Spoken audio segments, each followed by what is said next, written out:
It's nice. I just carry this thing around with me. Ha! Been leaning in. Jeez. Mark, who was that gentleman that was just speaking? Dan Cannon.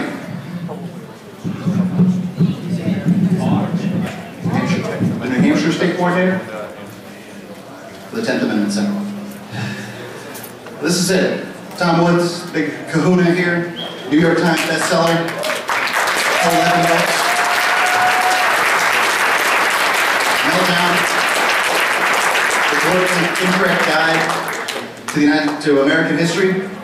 Senior fellow at the Ludwig von Mises Institute. Anyone heard of that? Subversives. All of you. Subversives. Bachelor's degree from Harvard, master's and PhD from Columbia University, and, quite frankly, Liberty superstar, Tom Woods.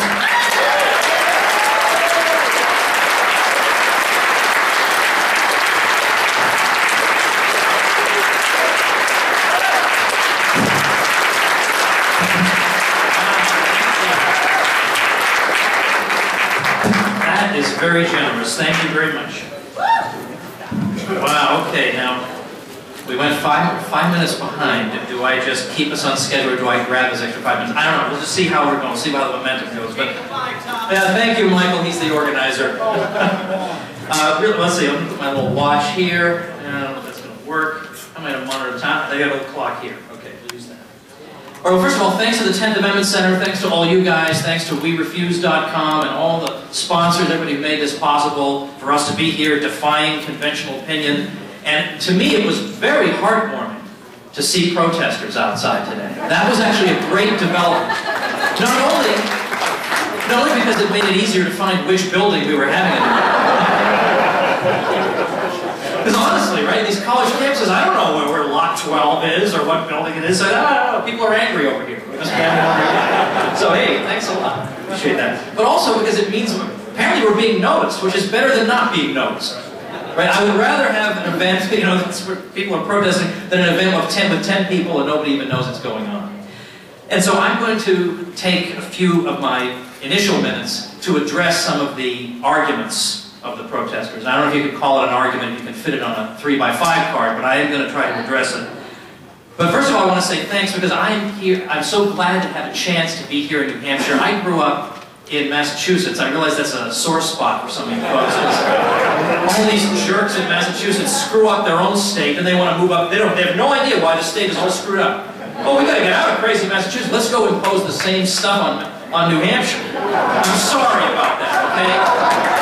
I'm sorry. We're not all like that. No, really, you guys, when people talk about we have an immigration problem, New Hampshire, if only you could keep these rotten Yankees out of it. But anyway, I'm so thrilled to have a chance to come back because I lived in Massachusetts up till I was 21, and every other state I've lived in, I basically felt like a fish out of water. And to have a chance to come back here and go to North Andover, where I grew up, I went to North Andover High School, and get to eat a roast beef sandwich at Harrison's Roast Beef. These are all just extraordinary opportunities for me. You got to check that out, Harrison's Roast Beef. Come on, nobody beats that sandwich, my friends. I want to say hello to Kim Stump and Cheryl Carnes, a couple of my mother's friends who made it here, so I appreciate that very much. But okay, enough of that. Let's talk about the protests that we just had.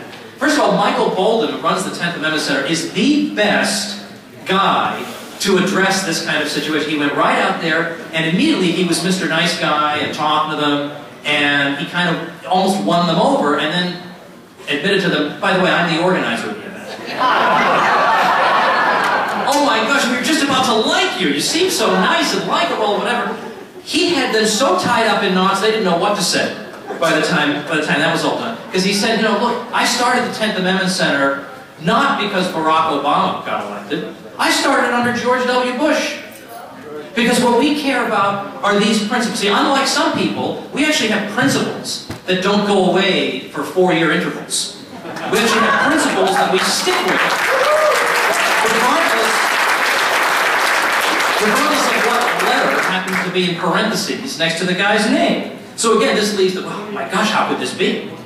Because they think we're all, unfortunately, the protesters who may have had decent hearts and might be decent people, They are part of the problem in the sense that they are living inside this nightmare box that the rest of us are trying to break out of. And that's the box where you are allowed to rest somewhere along this glorious range. Somewhere between Joe Biden and like Bob Dole. Like, that's the whole range of acceptable opinion. So they just assume that if you're not happy with Bob Dole, or you're not happy with Joe Biden, you must like the other one, and so on. So they assume, well, gee, we're not big fans of Obama. So that means we therefore support whatever plastic man the other guys are going to throw at us. Not necessarily. I think that's not a safe assumption. But that's where they live. You have two choices. It's either this schmo or that one. And we're trying to suggest that there just might be a third choice. That maybe our choices are not just Hillary Clinton or Mitch McConnell. Maybe the answers to our problems lie somewhere outside this 3-inch spectrum that we're all supposed to dutifully confine ourselves to. No. We've got to break out of this box, crush it into the ground, and then set it on fire.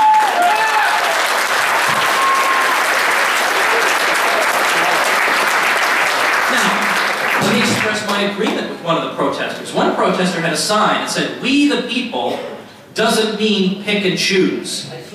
I agree with that completely. I completely agree with that. The federal government shouldn't be picking and choosing which parts of the Constitution it's going to abide by. I agree completely. But that's the system we have. That's the system we have now. For example, and believe me, I'm going to try to keep this to just one example, because this would be the whole weekend seminar of examples, but here's one of my favorite cases. Well, they say, look, the Supreme Court will keep an eye on everything for you. Don't worry about that. If anything's wrong, the Supreme Court will put it right.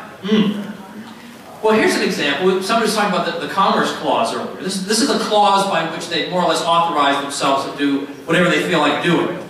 For 60 years, the Supreme Court failed to find one federal law unconstitutional on Commerce Clause grounds. They stretched it to incorporate pretty much any aspect of human activity. Until 1995, there was a government claim that became so absurd that even the normally indulgent Supreme Court had to say, now just wait a minute, this is a little too much. And that was the U.S. versus Lopez case, which involved the Federal Gun-Free School Zones Act of 1990. It says you couldn't bring a firearm within X number of feet of a school. Well, 40 states already had a law like that on the books anyway at that time. The federal government goes and imposes this thing.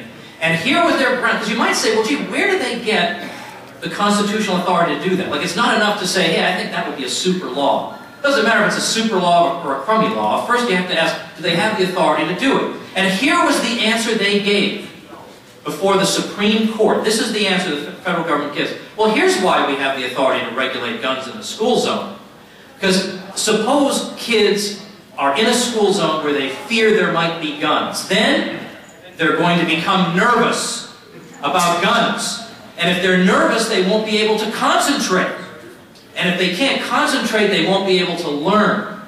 And if they don't learn, then when they go out into the job market, they won't be able to produce as much. And when we don't produce as much, this impairs interstate commerce. Oh, good thing we're relying on these people. And so finally the court said, that has just too many steps in that argument. Like, this is just stupid. And so some people thought, a revolution is brewing. The court is going to become sane all of a sudden. No, it's just that one case. Then they went right back to the usual nonsense. But that's how talk about picking and choosing. Well, they're just going to do whatever they want to do. That's what we have to live with. Let me remind you also of something that many of you in this room know, but hardly anybody in the country knows. What about Wisconsin in the 1850s? Defying the Fugitive Slave Act of 1850 on the grounds that just because there happens to be a fugitive slave clause in the Constitution does not mean that therefore it's constitutionally acceptable to do absolutely anything whatsoever to return runaway slaves. And Wisconsin's legislature said, no, this law is unconstitutional and therefore it is void and of no force. And their state Supreme Court said the same thing, and they heroically refused to comply. Then the Supreme Court said, in Abelman versus Booth, Wisconsin can't just pick and choose whatever it wants. So isn't that interesting? It kind of uses the phrase of our protester. Wisconsin can't pick and choose. Wisconsin's got to return those runaway slaves to their masters. Is that what the protesters would have been saying in 1858? Hey, Wisconsin, you can't pick and choose. Sorry, sir, you've got to go back to your master. Is that what they would have said? Yes, exactly. Well, it's a rhetorical question.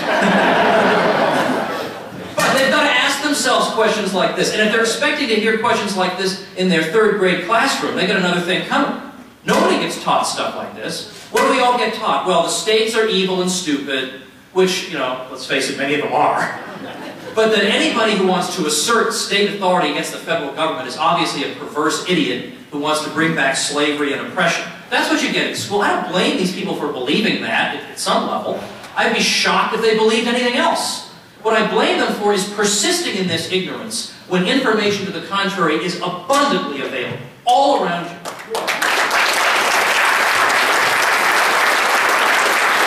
In fact, do you know where we had our last Nullify Now event? I'm going to leave you in suspense while I take a drink of water.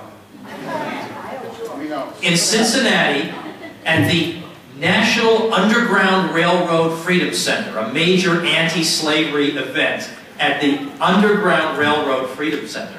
This would make every one of these protesters' heads explode. Like, what? I thought all you people supported slavery. Yeah, well, again, I think we need to think a little more clearly. Probably in 2011, most people deserve the benefit of the doubt, assuming they don't support slavery. So why don't you follow that line of argument?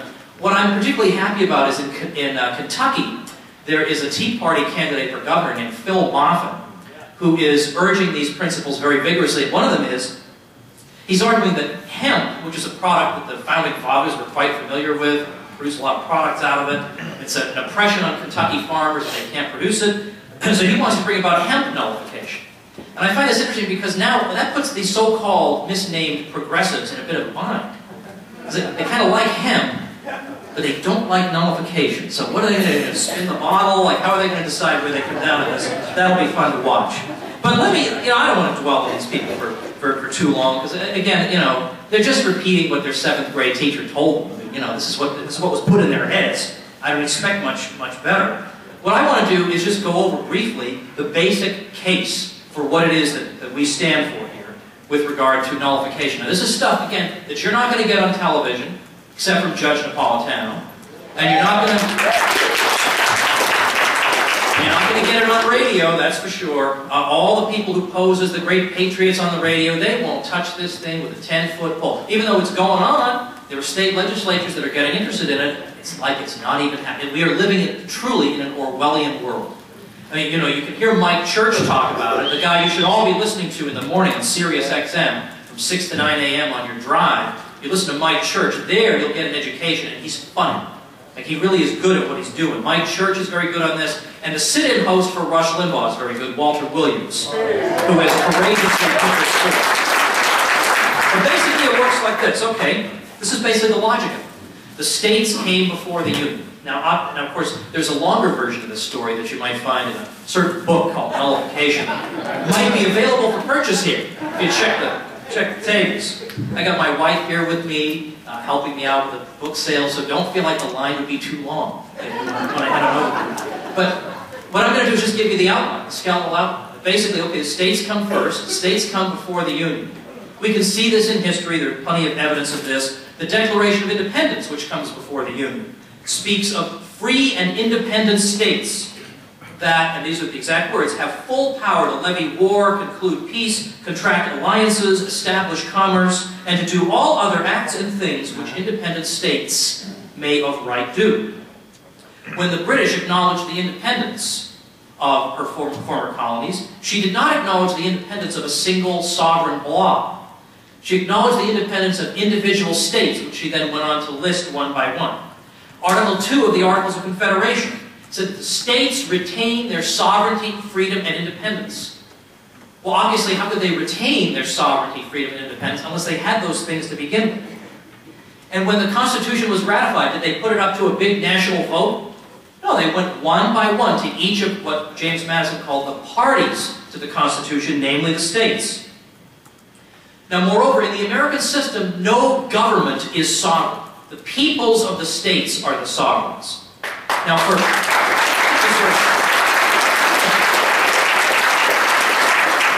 hand, we sometimes do indeed say state sovereignty, but what we're really saying there is the sovereignty of the peoples of the states. It is the peoples of the states who take their original sovereign powers and apportion them between the state governments and the federal government. They're not impairing their sovereignty, they're not giving up their sovereignty, they're exercising their sovereignty by apportioning powers among the states and the federal government. And since the peoples of the states are the sovereigns, then when the federal government exercises a power of dubious constitutionality on a matter of great importance, it is they themselves, the peoples of the states themselves, who are the proper disputants, as they review among themselves whether their own agent was indeed intended to possess the disputed power in the first place. No other arrangement makes sense. You don't ask your agent whether your agent was intended to have a particular power. You gave the agent the powers. Ask yourself. You don't ask him. Oh, please, oh, wise overlord, tell me if you were intended to have this particular power.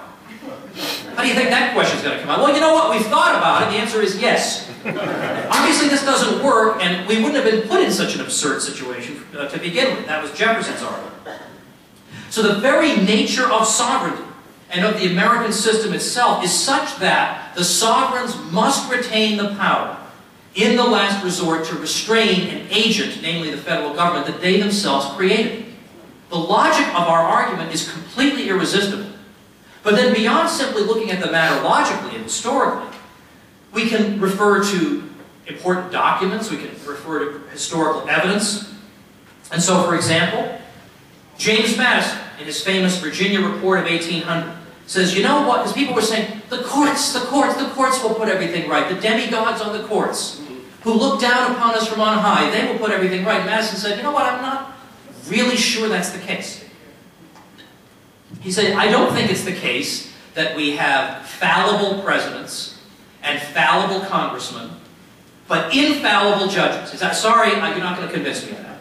He said, to the contrary, he says, violations of the Constitution can be perpetrated by the President, by the Congress, but also the courts. And so therefore the states, what he called the parties to the Constitution, must, in the very nature of things, have a defense mechanism against all of them. And then we can look back to the state ratifying conventions. That's where Madison says you look if you want to know what the Constitution means. What did these states believe they were getting themselves into? What were they told was the nature of the union that was being created? That's what binds, is the intent. In the same way of anybody involved with drafting a will, you have to know intent. Or a contract, you have to know intent. What was the intent of the testator of this will? So what was the intent here? We look at the ratifying conventions, and in my nullification book, I've presented some of the excellent work of Professor Kevin Gutzman. Now, Kevin's a great guy because he's got a PhD in history and a law degree. So the law school people are too afraid to debate him because of historical knowledge, and the historians are too afraid to debate him because of his legal knowledge. So no one debates him, and he has free office hours, all the time, where nobody disturbs him. He gets a lot of work done. Nobody dares touch this guy. And I've had the good fortune of meeting quite a few geniuses in the course of this sort of movement here, and I can say Kevin is in the top 5 people I know, and I'm so glad. Sure glad he's not on the other side, put it that way. And what he's done on the Virginia Ratifying Convention, there's no one in the country or the world who knows more about this than he does, and he's 1,000% on our side. And basically, to make a long story short, what he says is this. You look at the records of the Virginia Ratifying Convention, and you find skeptics of the Constitution, like Patrick Henry, warning that there are certain open-ended phrases in this Constitution that will be misused, like the General Welfare Clause. Of course, he was right, that has been misused. But at the time, he was told by 2 people who were on the 5-man commission whose job it was to draft the ratification instrument for Virginia. I mean, kind of important people. Edmund Randolph and George Nicholas. Randolph became the first Attorney General, and Nicholas became Attorney General of Kentucky. I mean, these are not insignificant legal minds. And they said to Patrick Henry, no, don't worry. This is a government of enumerated powers that will have only the powers expressly delegated to it. They use the word expressly. Have only the powers expressly delegated, and moreover, if this federal government ever tries to exercise a power that was not delegated to it, we in Virginia will be exonerated from that because we'll just say, well, when we entered the Constitution, we were only granting the powers that are listed. So if they're exercising something else, it doesn't apply to us. Well, that doesn't sound too far from what we're saying, does it? From what we're demonized and condemned for saying. That's mainstream Virginian political thinking from 1788. And that's where Jefferson gets the idea of nullification. He's building on this tradition of thought from his own state. That's where he gets it. It wasn't that one day he woke up drunk and drafted the Kentucky resolutions and then in a moment of hungover remorse said, oh my gosh, I can't believe I wrote this crazy document. No, he's building on an actual tradition of thought that's real. Now, how many kids in any state of the Union are being taught any of this in elementary school or junior high or high school? Right? We can round it off to 0 safely, right? Like basically, how many of us, like, did we ever hear any of this? Nothing. Nothing. There is a version of the narrative that we're supposed to get, and it does not include this. So thankfully, a gloriously liberating thing about the internet is, even though the gatekeepers of approved opinion do not want you to know even the small facts I've had time to present you today, we can get around them. We can get around them with blogs and websites and YouTubes and all kinds of things that totally defy and break out of the constraints of that box that is suffocating Americans. Now, having made this basically quick case, I want to address some of the sort of complaints and criticisms that you might get. Well, this is all Southern and evil. Because, of course, those two words are synonymous, right? We all know that all Southerners are evil, and anything they ever did or said was always just smokescreen for slavery. They can never be taken at their word. Okay, well, leaving that whole historical dispute aside, let's consider, first of all, how about the governor who said it was the role of the states in the last resort to protect the peoples of this country from an overbearing federal government? This was a governor in Connecticut in 1809. Didn't learn about that in school. How about the state legislature that passed a resolution in 1820 saying a majority of Americans believe in the principles of 1798, which include the power of state nullification? That was Ohio. Ohio was not part of the Southern Confederacy as far as I know. How about Wisconsin, as we mentioned before, challenging the fugitive slave laws? Nullification was never used to support slavery. How could it be? What anti-slavery laws existed that would need to be nullified? Like that criticism doesn't even make sense. Like you're at like a first grade level. And that's an insult to first graders when an argument like that is raised. It doesn't even make sense. How could it even be?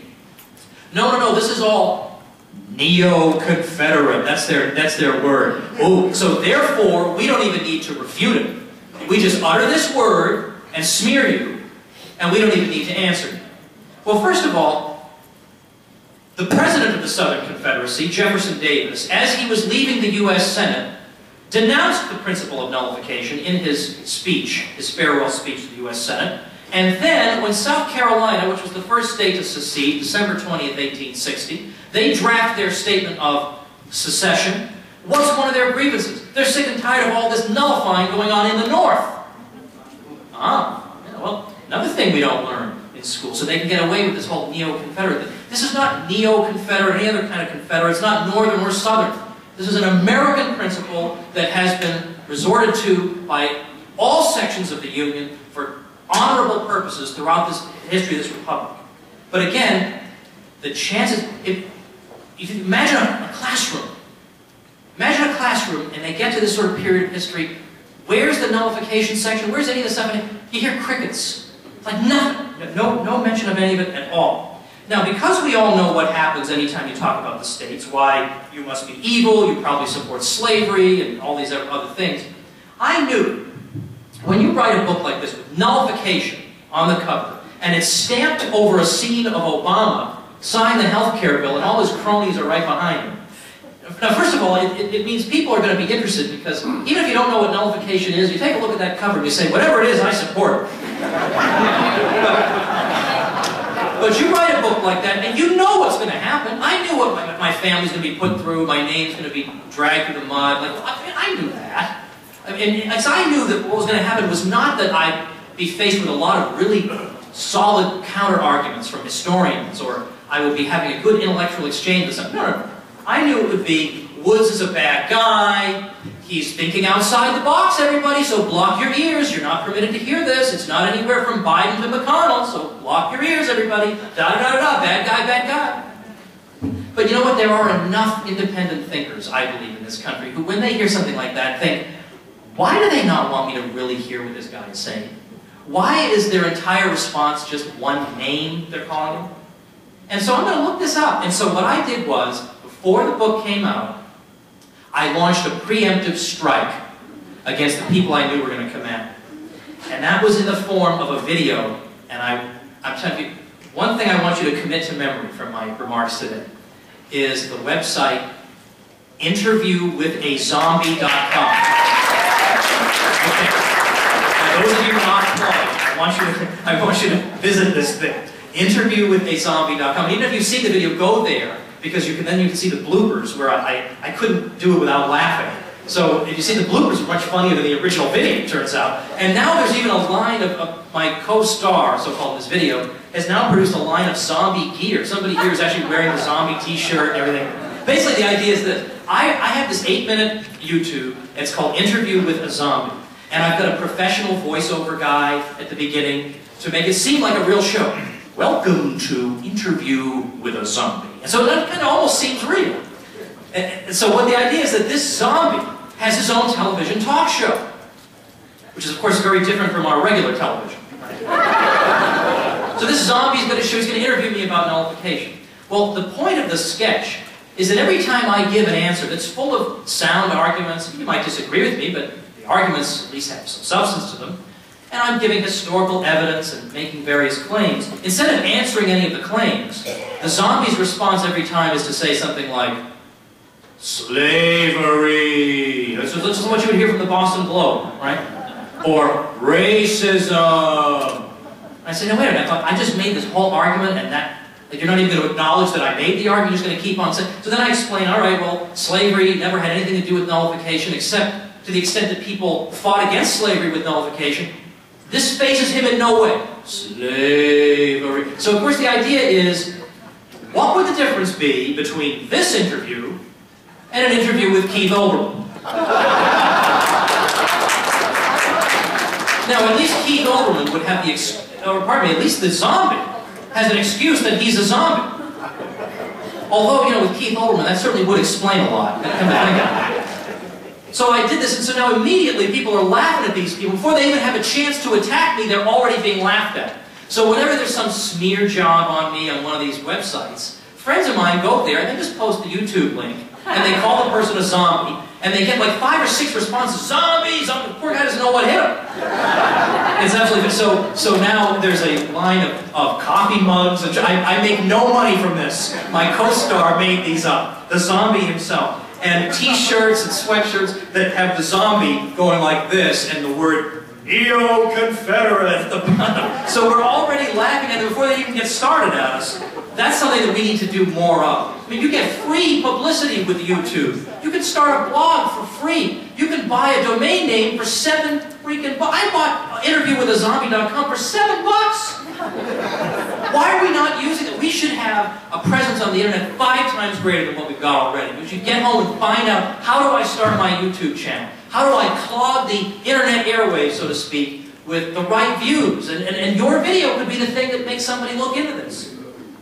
Now, for more on this, of course, yes, there's the book, but I also did a website, just a page, that answers objections and gives you some of the arguments and the links that you need to defend this, and that's just statenullification.com. I can't believe that was available.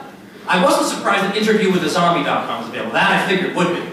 But statenullification.com, I bought that thing $7. Incredible. But let's move on, because what I want to talk about now is, we've all got our own reasons for being.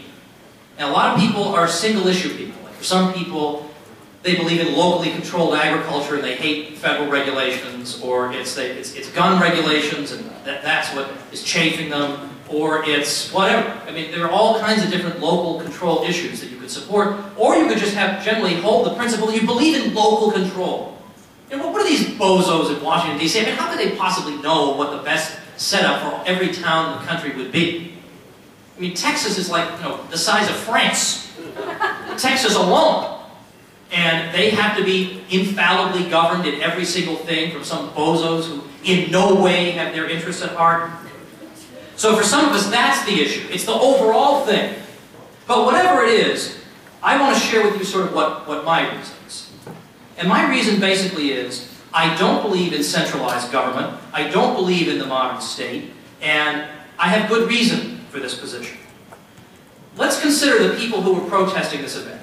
They basically, without realizing it, they're nationalists, by which I mean, they believe every problem has one centrally administered solution. That's what they believe. That's nationalism. Every problem has one centrally administered solution that will be administered by your overlords whose shoes you are not worthy to shine. If they decide this is how it will be, then how dare you suggest it could be done any other way? And yet, when we look at this, is this always how human beings arrange their affairs? There's one irresistible central institution dictating to all of society? No. This is a modern development, and I do not mean that as a compliment. To the contrary, what we saw before the modern period in Europe, and the reason Europe became free, was precisely because it did not have one single imperial capital dictating to the whole continent. Precisely because it was so broken up into tiny principalities. And within those principalities, it was broken up into little states, or the churches had their privileges, the universities had their privileges, the guilds had their privileges, the towns had their privileges. All these little building blocks, whose symbiotic relation gave rise to the society itself, all had their own liberties that could not be overridden by the central authority. Today, on the other hand, we believe that this would be chaos and anarchy. Why? Without Joe Biden having his paternal custodianship over us all, where would we be? That's the view that people have got. We've got to have one single irresistible institution. Well, what has that yielded us when we got this institution, particularly with the French Revolution, where that was one of the principles of the French Revolution? A great French revolutionary leader said, "We cannot concede that France is a collection of states. She is not a collection of states, she is a single whole. And if we have any administrative boundaries in this country, they are entirely subservient to the central government. They are creations of the central government. They're subordinate to it. And any so-called liberties they might enjoy can be overridden or canceled or abridged at any time." Well, everyone sort of recognized, oh yeah, well, that seems to be, that's how you have to run society. You know, somebody's got to have the iron hand at the top. That's how you have to run society. But it's not. As I said, Europe did quite well for quite a long time without this. And what has happened since? Look at the centuries that followed. Look at the atrocities that this institution carried out that any monarch, as late as the 18th century, couldn't have dreamed of carrying out. No matter what we think about even modern kings, none of them could levy an income tax on his people. None of them could have carried out the atrocities of the 20th century. I mean, look at World War I.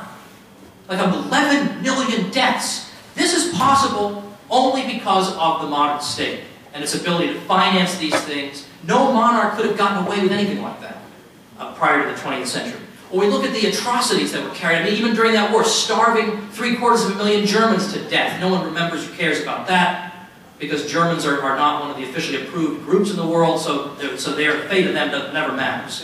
And we go down, we look at all the lists. We look at totalitarian revolutions in the 20th century. Could not have been carried out without the mechanisms of the modern state. The concentration camps, Siberia, police states, all of these things. And then the lesser matters, the bureaucracies and the debts that are likely to bring down much of the developed world.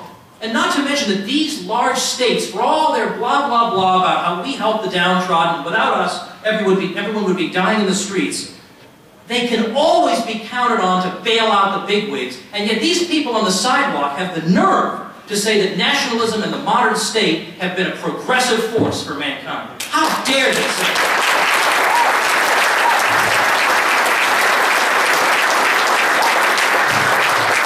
Don't you love how the progressive slogan, question authority, has gone totally out the window? Now it's shut up and obey. That's their new slogan. And whatever happened to small is beautiful? Well, not in politics. 309 million people being infallibly governed from one city is just the right size for these people. Think outside the box. The zombie in the video is a parody, not a model to live by, for heaven's sake.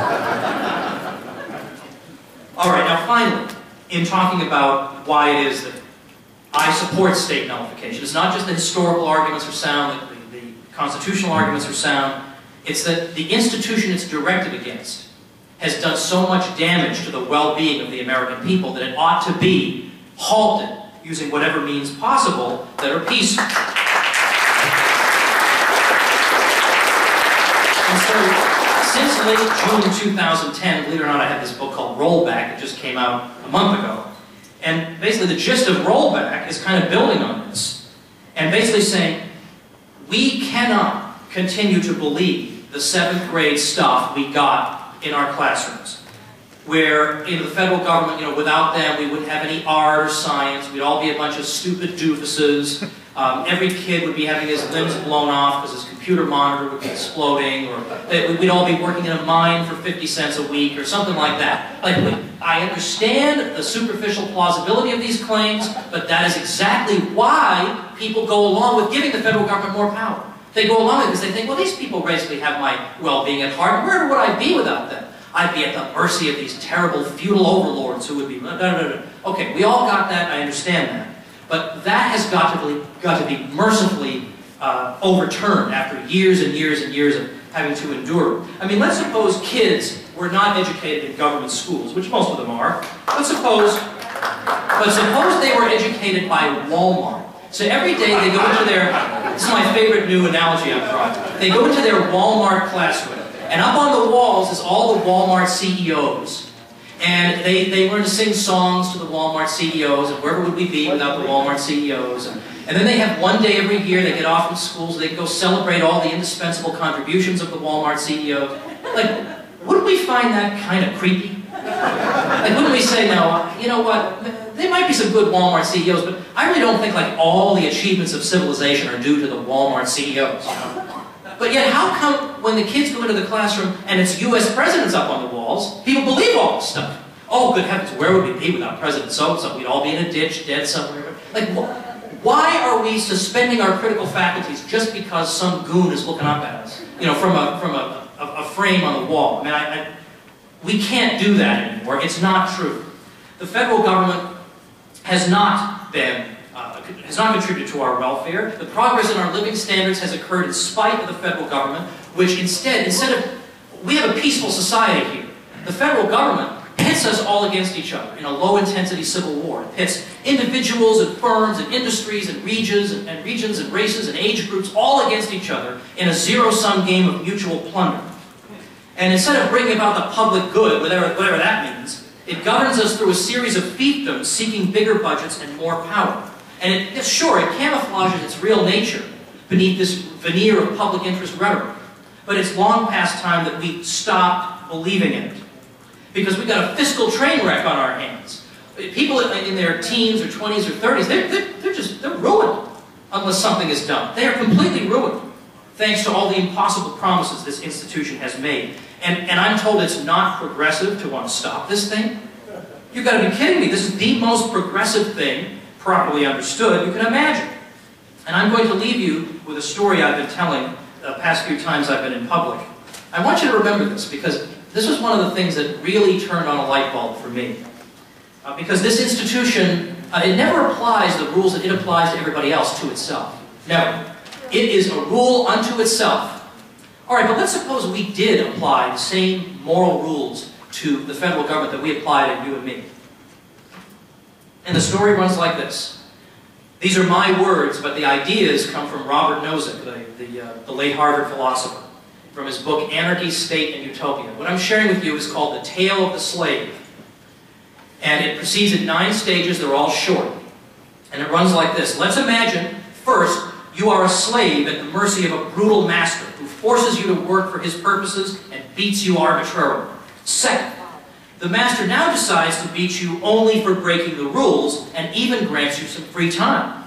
Third, you are part of a group of slaves subject to this master.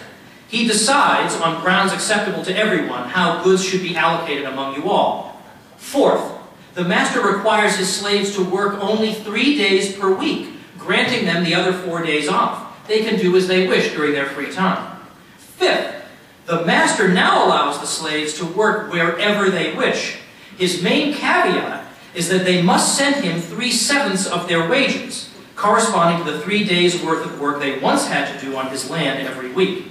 In an emergency, he can force them to do his bidding once again, and he retains the power to alter the fraction of their wages to which he lays claim.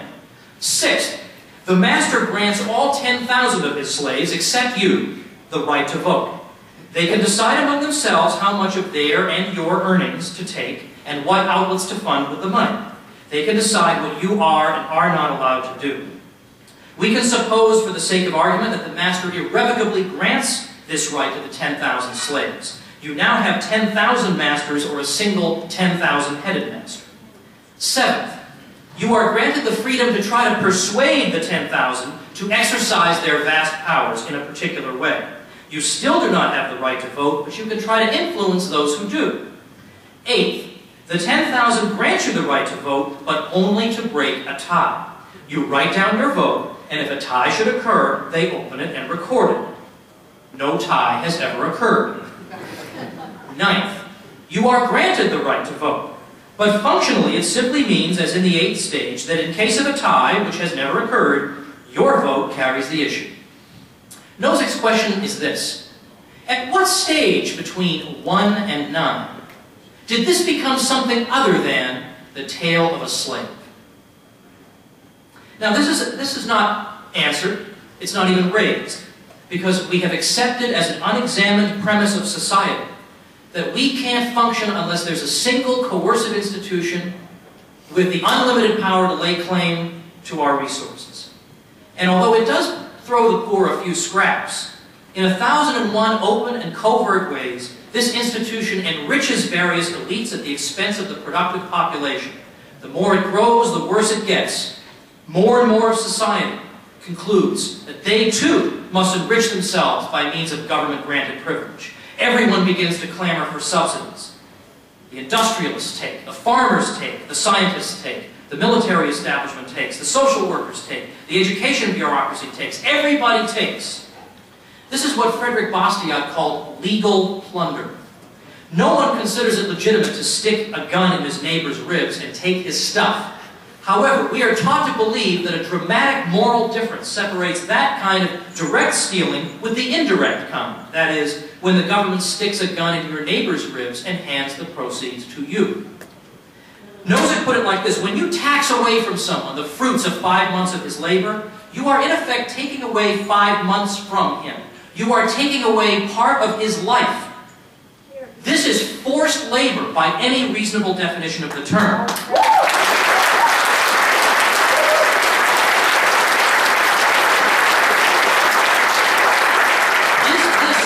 Is this really the most humane way human beings can interact with each other? Is it so unthinkable to imagine a society in which we finally put the guns down and deal with each other on the basis of reason and compassion rather than force? I have 3 minutes if I use my extra time, so I'm going to take like two of those. Now I understand that if we take a position like this, and we support state nullification, which I support again because I feel like it's one way, out of many, we don't put all our eggs in one basket, but it's one way to stick a finger in the eye of people, of our wise overlords. And that's fun in and of itself. Like, even if this is a big stinking failure, the panic on the face of Chris Matthews on MSNBC makes my job all the more worthwhile. So I know that the establishment won't like it. They're going to smear me and call me names. Meanwhile, they roll out the red carpet and wave incense in front of the complete sociopaths who govern us. Those people are fine. I'm terrible because I think maybe 309 million people don't have to be governed in exactly the same way. That makes me completely outside the spectrum. I know we're not going to be supported by the establishment, but in a way, that's what makes this whole movement so appealing, is that somehow we all got here, even though nobody in Washington told us to do this, hardly anybody on the radio or TV told you to do this, and yet somehow you found this thing. This couldn't have happened 10 years ago, and it's happening now. The federal government, they talk about all their, people are so concerned about the Constitution, and my gosh, what we're proposing is unconstitutional. Well, I've argued that it's not unconstitutional, but isn't it interesting that our opponents, they're suddenly so concerned about the Constitution, not 99% of the time when the federal government is running roughshod. They're concerned about when we say, hey, stop doing it. That's what they're worried about. Hey, stop doing it. Oh my gosh, the Earth is going to break free of its axis and go spinning toward the sun. If a state says no, go shove it. But that's what we need to do, because the federal government, how has it gotten away with all this? I mean, like, clearly, as I showed in nullification, if you go through the general welfare, commerce clause, necessary proper clause, you look at what they were supposed to mean. They don't mean the federal government can do anything it wants, but they do that anyway, and they just get away with it. You wonder, how do they get away with it? The answer is they just do it. They just do it, and they turn around and they say to us, hey, look, we just did this. We just did this. Now what are you going to do? What if we think the unthinkable and do the undoable, and turn the tables on them and say, you've been getting used to doing this for quite a long time. What if we, the peoples of the states, get away with something, and we make you guys in Washington live with it? That would be change we can believe.